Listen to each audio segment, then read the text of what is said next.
And thank you, Mark. My name is Phoebe Shaw-Stewart. I am the ecology lead at Hammersmith and Fulham, and I'm taking on more adaptation work as we move forward with this programme.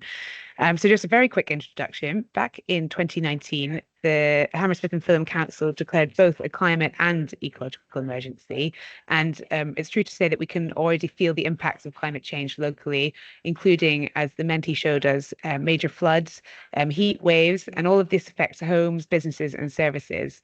So this led to the council recognising that in addition to mitigation measures, there's a need to implement climate change adaptation strategies as well. Of course, this doesn't mean that we're starting from a blank slate. There are already various adaptation projects ongoing throughout the borough, such as sustainable urban drainage schemes, also known as SUDs, green roofs, and also identifying cool spaces. So the council already has a number of plans in place for adaptation. These include its statutory plans as a lead local flood authority and a high-level action plan for adaptation within the climate and ecological strategy and action plan. However, this doesn't yet include the kind of detail that we're looking for in order to prioritize and monitor adaptation action. So, to increase the resilience of both our people, infrastructure, and the natural environment, the adaptation action really needs to be increased and better targeted. So all of this led to us as a council working with Atkins Realis to produce a climate change risk assessment and adaptation strategy. And these are really needed in order to give us a more precise understanding of the borough and organisations' exposure to the climate risk, to help us assess which climate adaptation actions to prioritise and to make the business case for investment in these adaptation actions. So with that, I will hand over to Cara and Francis to give a more detailed input into the work they've been doing. Brilliant. Thank you, Phoebe, and thank you, Mark, and thank you for inviting us to talk today. So myself and Francis are going to speak a little bit about the climate risk assessment and adaptation strategy that we've been working on in collaboration with Hammersmith and Fulham. So on our agenda today, I'll give a bit of an introduction to the Atkins Realis team, an overview of the project, some findings from our climate risk assessment, and some recommendations for an adaptation strategy that Hammersmith and Fulham will be developing in future. We'll then move on to a Q&A to give everyone an opportunity to ask any questions. So a quick introduction to us. I'm Cara Keefe, and I'm a senior climate adaptation consultant here at Atkins Realis. I have 5 years experience in climate risk assessments and transport planning for local authorities and UK government. I'll pass it over to my colleague, Francis. Thanks, Cara. I'm Francis Heil. I'm an Associate Director for Climate Change and Resilience at Atkins Realis. I've been working in climate change and resilience and infrastructure for 15 years and working across local authorities, international development, governments and charities as well. I'm currently an expert advisor to the Mayor of London's Climate Resilience Review and have enjoyed working with Hammersmith and Fulham. Back to you, Cara. Thanks, Francis. So an overview of the project to date. So as Phoebe sort of spoke on earlier, there's 2 sections to the project. We've got the climate risk assessment, which finished in February, and then the adaptation strategy, which is ongoing into the summer. So we've grayed out sort of the boxes of the stages that we've completed. We've drafted up a climate risk assessment report for Hammersmith and Fulham, which we'll be showing you some of the findings on today. And we're currently sort of halfway through the adaptation strategy programme. And this will also culminate in one big climate adaptation recommendations report, which will list out all the key risks across the borough. So a little bit on sort of the key highlights of the climate risk assessment to date and some of our preliminary findings. So before we get into the findings, I thought it'd be important to give a bit of a high-level context as to why we're doing this and why it's important. It's really important to assess climate risk as it impacts everyone, and especially the most vulnerable groups in the UK. Couple of newspaper articles on the screen here. So we've got 1/3 of England's healthcare facilities will be at risk from heat waves by 2050. Flooding could become a major public health issue. And there could be an increase in infectious diseases that we don't currently see in the UK as temperatures increase. There'll also be wider impacts on the community, so it could impact our ability to exercise outside in extreme heat. It could be too hot to work in offices if there's not adequate mitigation against extreme heat. It was 30 degrees in London yesterday. I'm sure quite a few of you, if you're working from home, would have experienced those sort of high heats. And if you don't have air conditioning or other sort of mitigations in place, it's hard to concentrate at work. There's also the impact on children and education in schools. These tend to be older buildings and making learning quite difficult. So historically, Hammersmith and Fulham's climate is changing. So since 1890, we've seen an increase in average temperatures. You can see sort of on the line plot that gradual increase in temperature. Hammersmith and Fulham has been impacted by a number of climate events in recent history. So we've got a timeline to the right of events since 2007. To pick out two key ones, we've got the July 2022 heatwave, where temperatures reached up to 40 degrees in London. And then the 2021 July surface water flooding, which I think I saw in the Menti, a lot of basement properties were impacted by that event. And it is a key one for Hammersmith and Fulham to mitigate in future.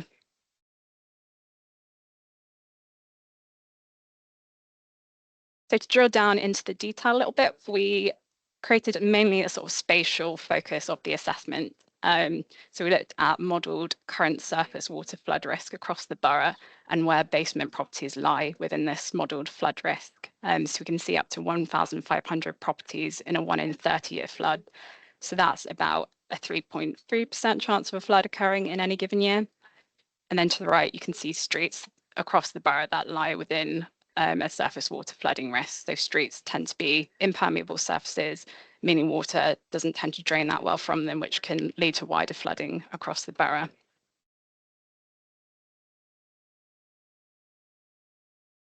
And to move on to housing, we looked at the locations of council estate areas and where they are within flood risk areas and heat risk areas. It's quite difficult to see the surface flood risk as it's quite a discrete risk, but there's quite a few council estates that overlie these areas, and there seems to be considerable surface water flood risk across the borough. To the right, we looked at land surface temperature, and this was a summer temperature from 2016 to 2020. So we can see that kind of heat hotspot in the south of the borough where there's a number of council estates also. And interestingly, you can see sort of the impact of parks and their cooling impact. You can just about make out Hyde Park to the right and Wormwood Scrubs to the north of the borough and how that's sort of blued out for that lower heat levels. Looking into the future, we looked at a number of climate models to sort of estimate what's going to happen to temperature and rainfall in future across Hammersmith and Fulham.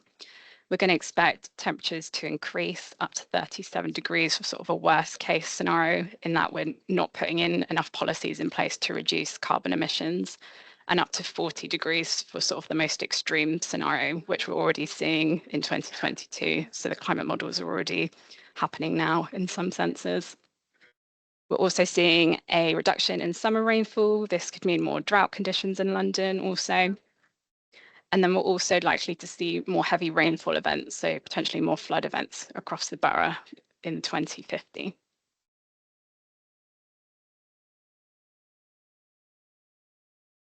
So from all these findings, we did a bit of analysis based on sectors which were most important to the Hammersmith and Fulham Council. I've just pulled out some of the key kind of most high risks and really focusing in on public health, housing and infrastructure services. So we can see that high likelihood and impact on risk for health.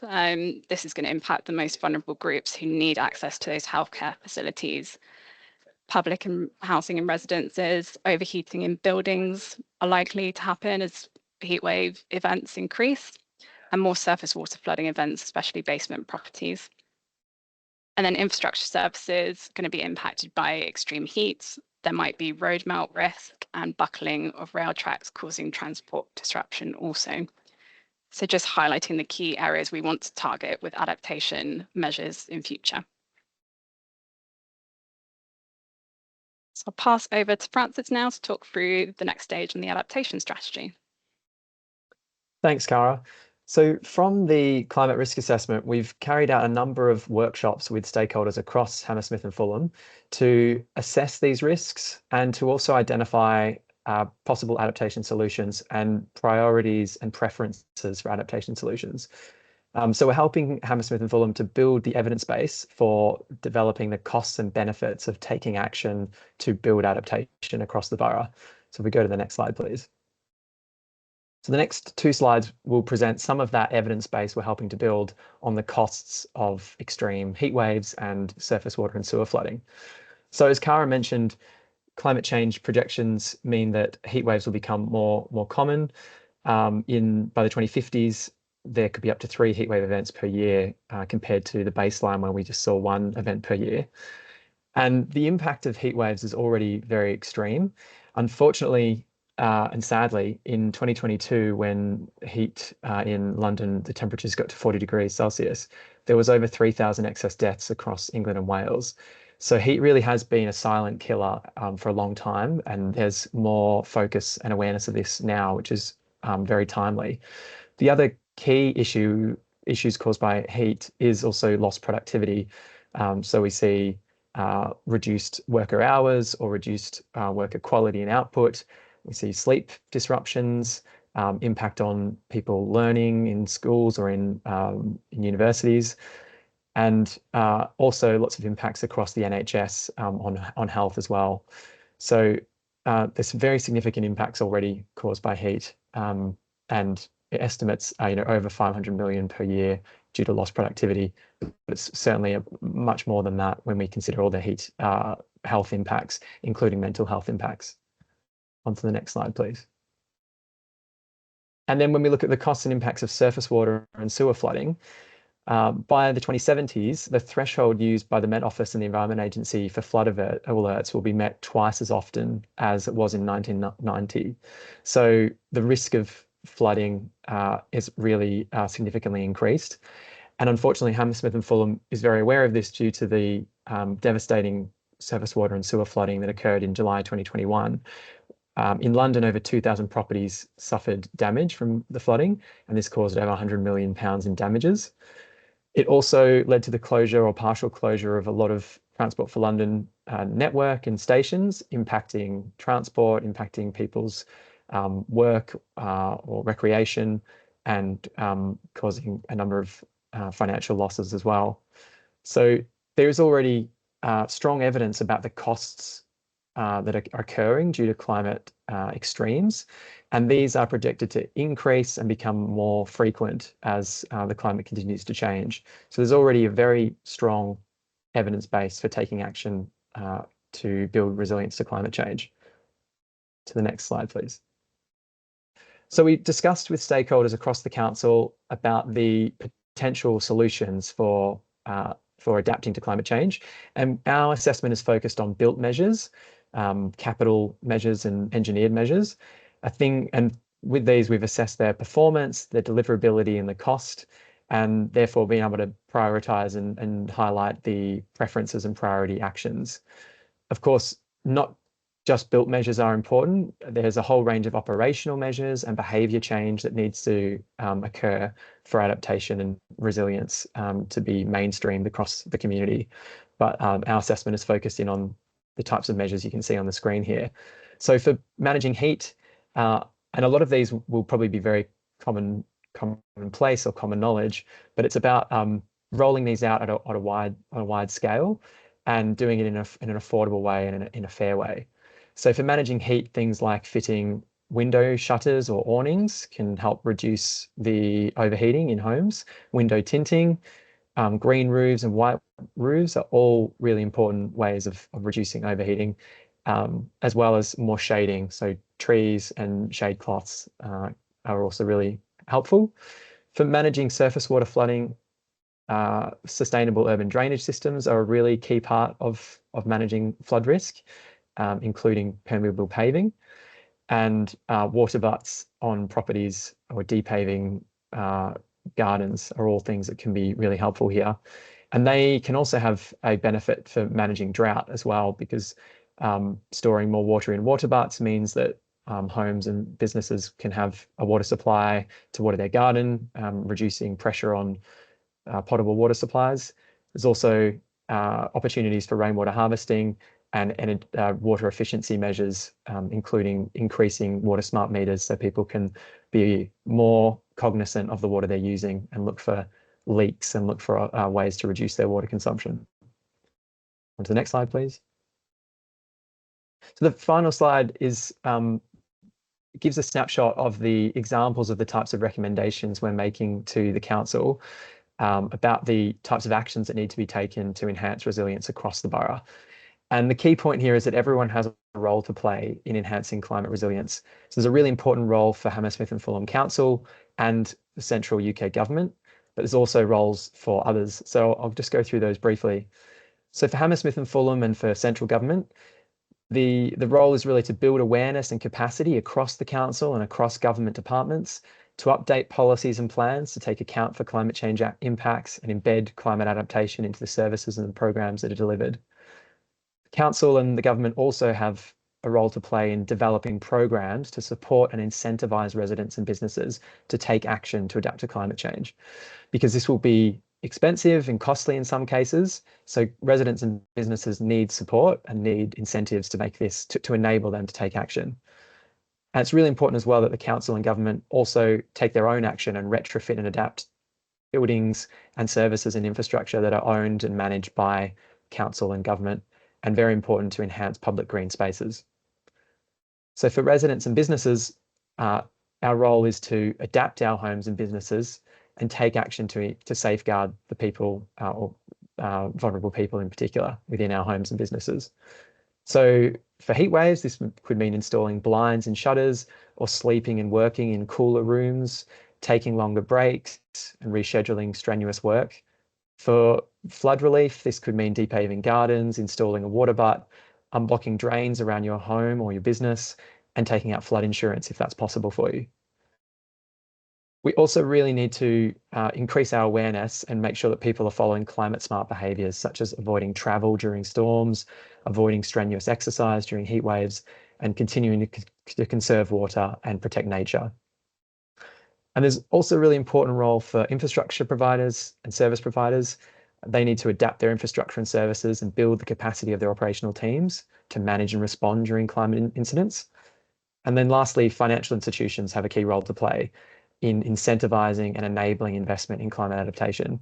And this can be through things like sustainability-linked loans or green mortgages, which provide reduced interest rates and encourage people to take action on climate action and climate adaptation by reducing interest rates when you meet certain criteria for climate mitigation and adaptation.